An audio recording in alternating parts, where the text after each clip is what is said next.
Halo Sobat Applause, kali ini kami ingin merekomendasikan berbagai kelompok aplikasi yang sangat cocok dalam mendukung kampanye WFH dan social distancing untuk kita semua. Apa saja aplikasi tersebut? Yuk simak secara utuh videonya.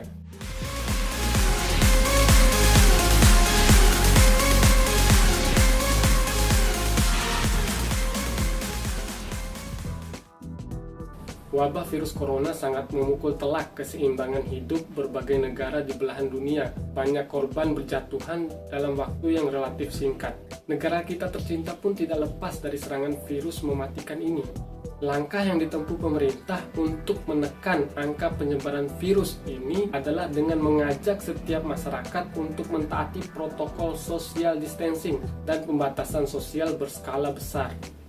Dampak dari berbagai pembatasan itu tentu akan berimbas pada pekerjaan juga. Pekerja formal yang biasanya rutin selama 8 jam berada di kantor, kini harus dirumahkan sementara atau bekerja secara fleksibel berdasarkan perintah.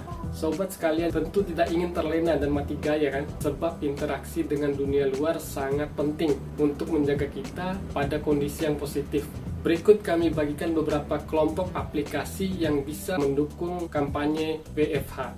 Kelompok pertama, aplikasi meeting atau rapat. Pembuat aplikasi-aplikasi meeting sepertinya begitu mengerti akan perkembangan zaman ya. Pegawai kantoran atau perusahaan tidak perlu lagi standby sepanjang hari di kantor karena mereka tetap bisa terhubung walaupun tidak berada dalam satu atap kantor. Pandemi virus corona ini seperti membawa keuntungan tersendiri bagi aplikasi-aplikasi meeting tersebut karena lonjakan pengguna mereka meningkat tajam. Rekomendasi kami untuk aplikasi meeting adalah pertama Zoom Meeting, yang kedua FaceTime, dan yang ketiga adalah Skype. Zoom Meeting sangat unik karena bisa digunakan dari laptop atau PC dan bisa juga menggunakan smartphone. Kantor pusat aplikasi ini ada di California, Amerika. Aplikasi ini sudah digunakan oleh banyak sekali perusahaan dan kantor untuk mengkoordinasi karyawan atau pegawai mereka dari jarak jauh. Kualitas gambar yang ditampilkan tidak perlu diragukan karena sudah berformat HD High Definition. Aplikasi ini bisa digunakan secara gratis ya, namun dalam versi gratisnya ini Zoom Meeting hanya membatasi maksimal 100 peserta dalam sekali waktu rapat dan maksimal waktu rapatnya ya cuma 40 menit. Sedangkan untuk versi berbayar, pengguna tentunya dimanjakan dengan fitur yang lebih canggih, yaitu Zoom dapat menampung maksimal peserta 1000 orang dan tanpa batasan waktu rapat. Menarik sekali bukan? Untuk FaceTime dibuat khusus untuk pengguna Apple, baik dalam versi PC maupun seluler. Uniknya, FaceTime memiliki jendela besar yang mampu menampung banyak wajah penggunanya dalam satu layar. Salah satu fitur seru dalam FaceTime ini juga adalah fokus otomatis pada peserta yang berbicara. Jadi ketika salah satu berbicara, yang lain mendengarkan, maka otomatis wajah yang berbicara itu yang akan muncul paling besar di layar. Ada satu fitur menarik lagi, yaitu pengguna bisa melakukan panggilan dengan menggunakan avatar pribadi, sehingga terkesan modern dan kekinian. Pengguna maksimal dalam satu kali rapat di FaceTime adalah 32 orang. Selanjutnya aplikasi Skype. Aplikasi Skype ini sudah lebih dahulu mendunia. Aplikasi ini memiliki nama besar Microsoft di belakangnya. Tentu saja pengembangannya sangat cepat dengan dukungan dana melimpah. Skype bisa digunakan secara gratis, walaupun untuk beberapa fitur lanjutan membutuhkan akun yang berbayar. Kualitas video dan audio dari Skype sangat baik. Integrasi aplikasi dengan Microsoft dan Facebook merupakan nilai tambah yang tidak dimiliki Zoom dan FaceTime. Skype pun sangat kompatibel untuk Android maupun iOS. Kini Skype dapat diandalkan sebagai aplikasi meeting dengan maksimal pengguna dalam satu kali meeting adalah 50 orang. Kelompok kedua adalah aplikasi manajemen pekerjaan tim. Pekerjaan besar biasanya membutuhkan jumlah personil yang banyak juga. Mengatur lebih dari satu orang sangat sulit karena harus menyatukan berbagai pikiran yang berbeda. Perlu sebuah aplikasi yang dapat membantu tim dalam memanage setiap anggotanya agar satu pemikiran dalam mencapai tujuan bersama. Rekomendasi aplikasi manajemen pekerjaan dari kami adalah Trello dan Slack.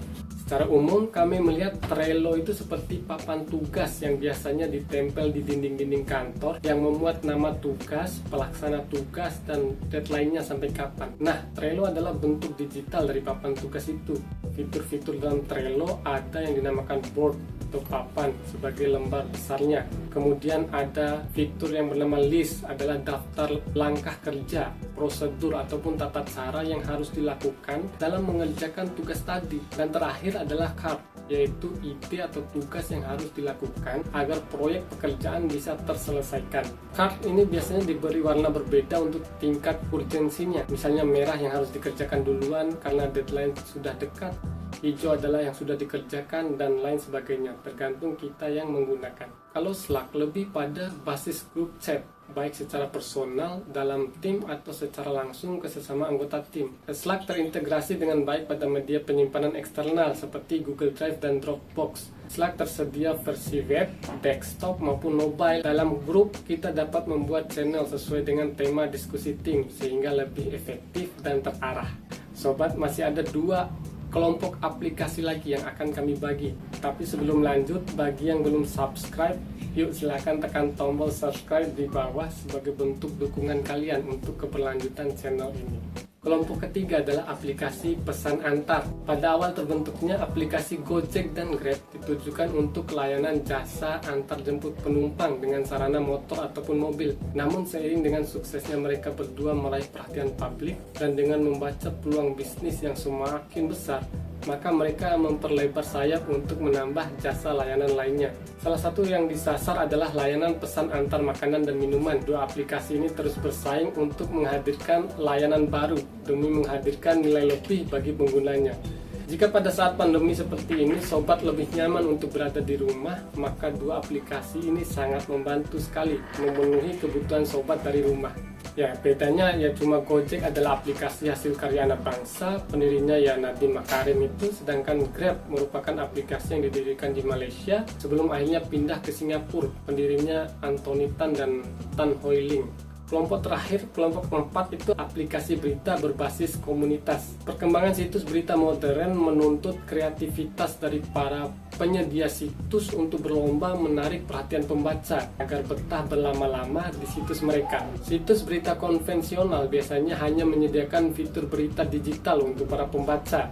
Tapi situs kekinian berlomba menyiapkan pula portal komunitas sehingga para penggemarnya dapat saling berbagi, berdiskusi, dan saling memberi masukan terhadap penulis lain. Bahkan mereka sudah sering melakukan pertemuan komunitas di dunia nyata. Kami merekomendasikan Kaskus dan Kompasiana sebagai portal berita berbasis komunitas yang telah menjelma menjadi situs besar di Indonesia. Kaskus adalah tempat berbagi hobi dan berkomunitas pertama serta terbesar di Indonesia. Kaskus memberi ruang bagi siapa saja untuk mengekspresikan sisi aslinya masing-masing. Jutaan orang menggunakan Kaskus untuk mencari informasi, berbagi hobi, berinteraksi dengan komunitas, bahkan transaksi jual beli. Dan di Kaskus akhirnya tercipta istilah-istilah khas yang akhirnya menjadi tren saat ini seperti juragan, pertamax, rekber, COD, dan masih banyak lagi. Kaskus dikelola oleh PT Dalta Media Indonesia dan kini telah memiliki 6 juta pengguna terdaftar. Kaskus didirikan sejak tahun 1999 oleh 3 mahasiswa Indonesia di Amerika. Tujuan awal dari mereka hanya sebagai forum informal mahasiswa Indonesia di luar negeri. Sedangkan yang kedua itu Kompasiana. Kompasiana dikembangkan oleh Kompas Cyber Media sejak tahun 2008 dengan tujuan awal sebagai blog jejaring internal untuk jurnalis dan juga karyawan Kompas Gramedia. Tapi pada tahun 2009, Kompasiana diubah menjadi blog untuk semua orang. Keunikan Kompasiana terletak pada sisi pengelolaan konten yang dilakukan secara simultan. Setiap artikel yang terbit dimoderasi setiap saat untuk menjamin bebas dari pelanggaran ketentuan. Lewat tagline Beyond Blogging, Kompasiana sukses merebut hati penggunanya. Banyak kegiatan online maupun offline yang dilakukan untuk berinteraksi dengan penggunanya, seperti kompetisi blog, Kompasiana Nangkring, visit, blog trip, dan masih banyak lagi. Oke, itu dia kumpulan aplikasi yang sangat bermanfaat untuk digunakan dalam mendukung kampanye social distancing dan juga work from home. Kira-kira aplikasi mana saja yang kalian miliki? Bagaimana kesan kalian saat menggunakan aplikasi itu? Bisa jawab di kolom komentar di bawah ya. Nah, jika kalian suka dengan video ini, klik like dan share ke akun media sosial kalian masing-masing. Bantu channel F-Close untuk terus berkembang dengan menekan tombol subscribe dan nyalakan tombol loncengnya agar kalian selalu dapat notifikasi jika ada video baru dari kami. Sebagai informasi, video baru tayang setiap hari Senin dan Kamis. Jangan ucapkan selamat tinggal karena pastikan sobat selalu jadi langganan setia di channel kami. Dan sampai jumpa lagi.